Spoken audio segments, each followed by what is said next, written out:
नमस्कार, मैं सन्नू हेमला। आप न्यूज़ बस्तर की आवाज़ देख रहे हैं। पूरे प्रदेश के शिक्षक अपनी मांगों को लेकर सड़कों पर बैठे हुए हैं। क्या मांग है शिक्षकों का? देखिए रिपोर्ट। भारत माता की बोलो, छत्तीसगढ़ कर्मचारी अधिकारी फेडरेशन की।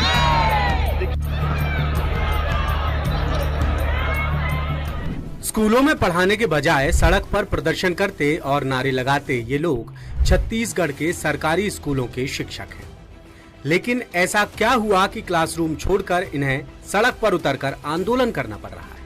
दरअसल छत्तीसगढ़ सरकार ने नए शैक्षणिक सत्र से शिक्षा व्यवस्था में एक बड़ा बदलाव किया है।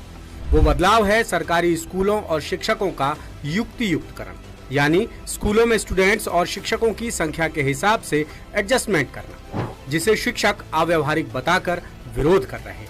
2 दिन पहले ही हजारों शिक्षक राजधानी रायपुर पहुंचे और तूता धरना स्थल पर जबरदस्त प्रदर्शन किया।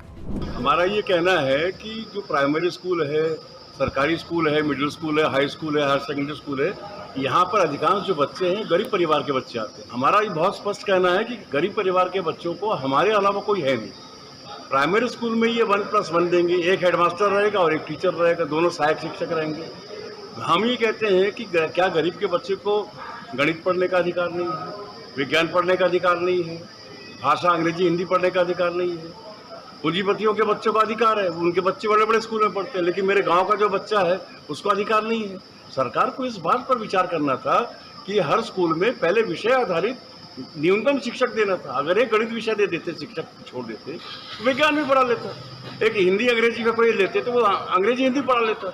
लेकिन ऐसा ना करके वो संख्या देख रहे कि कितना संख्या है। जो युक्तिकरण करके शिक्षक का पद खत्म किया जा रहा है, स्कूलों की संख्या कम किया जा रहा है और युवा प्रशिक्षित बीएड डीएड किए बेरोजगार साथियों के हक को मारा जा रहा है, विद्यार्थियों के शिक्षा के गुणवत्ता के साथ खिलवाड़ किया जा रहा है। उसके विरोध में आज हम तूता के मैदान में हमारे पूरे देश शिक्षकों के साझा मंच के साथ ही यहाँ पहुँचे हुए हैं। शिक्षकों का कहना है कि युक्तियुक्तकरण फॉर्मूले के तहत सरकार करीब 10,000 सरकारी स्कूलों को मर्ज कर रही है, जिससे शिक्षकों के 43,000 से ज्यादा पद खत्म हो जाएंगे। कुल मिलाकर शिक्षक युक्तियुक्तकरण को शिक्षा के साथ खिलवाड़ और सरकारी स्कूलों को कमजोर करने का फार्मूला बता रहे हैं, जबकि सरकार स्कूल एजुकेशन की बेहतरी के लिए उठाया गया कदम इसे करार दे रही है। यानी युक्तियुक्तकरण को लेकर छत्तीसगढ़ में जमकर बवाल मचा हुआ है। और इसी बीच दासूत की पड़ताल में कुछ ऐसे तथ्य सामने आए हैं जो न केवल चौंकाते हैं, बल्कि सरकार के दावों और तैयारियों की असलियत भी बयां कर रहे हैं। रायपुर जिले के धरसींवा ब्लॉक की हालिया समीक्षा में पता चला कि कई स्कूलों में छात्रों की संख्या अपेक्षाकृत कम है, लेकिन शिक्षकों की संख्या जरूरत से ज्यादा है। मिसाल के तौर पर शासकीय पूर्व माध्यमिक कन्याशाला नयापारा में सिर्फ 33 छात्राएं दर्ज हैं, जिन्हें पढ़ाने के लिए 7 शिक्षक तैनात हैं। शासकीय पूर्व माध्यमिक शाला रविग्राम में 82 छात्रों पर 8 शिक्षक पदस्थ हैं। शासकीय प्राथमिक शाला माना कैंप में 104 छात्रों के लिए 11 शिक्षक कार्यरत हैं। शासकीय प्राथमिक शाला तेलीबांधा रायपुर में 109 छात्रों पर 9 शिक्षक तैनात हैं और शासकीय पूर्व माध्यमिक शाला PLY बैरन बाजार में 98 छात्रों को 10 शिक्षक पढ़ा रहे हैं। यानी जाहिर तौर पर कुछ स्कूलों में जरूरत से ज्यादा शिक्षक पदस्थ हैं, जबकि छत्तीसगढ़ के सुदूर और वनांचल क्षेत्र के कई स्कूलों में छात्रों की संख्या कहीं ज्यादा है, लेकिन वहां शिक्षकों की भारी कमी है। लिहाजा ये असमानता बच्चों की शिक्षा के अधिकार और गुणवत्ता आधारित शिक्षा के रास्ते में बड़ी बाधा बन रही है। शिक्षा विभाग की समीक्षा रिपोर्ट में सूबे के सरकारी स्कूलों में संसाधनों के असमान वितरण की भी गंभीर स्थिति सामने आई है। विभाग की रिपोर्ट कहती है कि छत्तीसगढ़ के 211 सरकारी स्कूलों में एक भी छात्र दर्ज नहीं है, फिर भी वहां नियमित शिक्षक पदस्थ हैं। जैसे सरगुजा जिले के बतौली ब्लॉक की प्राथमिक शाला साजा भवना में कोई छात्र नहीं है, जबकि वहां पर एक सहायक शिक्षक पदस्थ है। हर्रा टिकरा सरकारी स्कूल में भी छात्रों की संख्या 0 है, लेकिन वहां एक प्रधान पाठक और 2 सहायक शिक्षक पदस्थ हैं, जिससे न सिर्फ शैक्षणिक संसाधनों का दुरुपयोग हो रहा है, बल्कि जरूरत वाले स्कूलों में शिक्षकों की कमी से पढ़ाई पर भी बुरा असर पड़ रहा है।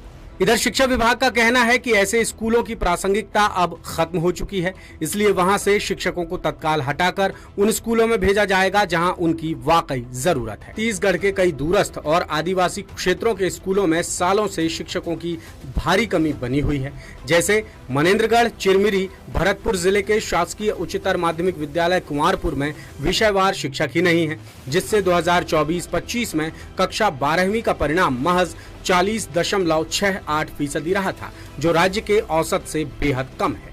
यहाँ गणित, विज्ञान और अंग्रेजी जैसे विषयों के लिए सालों से शिक्षक ही उपलब्ध नहीं है, जिसका सीधा असर छात्रों की पढ़ाई पर पड़ रहा है। वहीं शिक्षक क्षेत्र के जानकार कहते हैं कि युक्तियुक्तकरण का फैसला वक्त की मांग है, लेकिन इसे सही तरीके से जमीन पर उतारने की जरूरत है। यदि ये फॉर्मूला पूरी निष्पक्षता और डाटा आधारित सिस्टम के हिसाब से लागू किया जाए तो निश्चित तौर पर छत्तीसगढ़ की शिक्षा प्रणाली पूरे देश के लिए आदर्श मॉडल बन सकती है। हमारी न्यूज बस्तर की आवाज़ यूट्यूब चैनल को सब्सक्राइबर और अधिक से अधिक लोगों तक जरूर शेयर करिए और अपनी राय कमेंट में ज़रूर बताइए।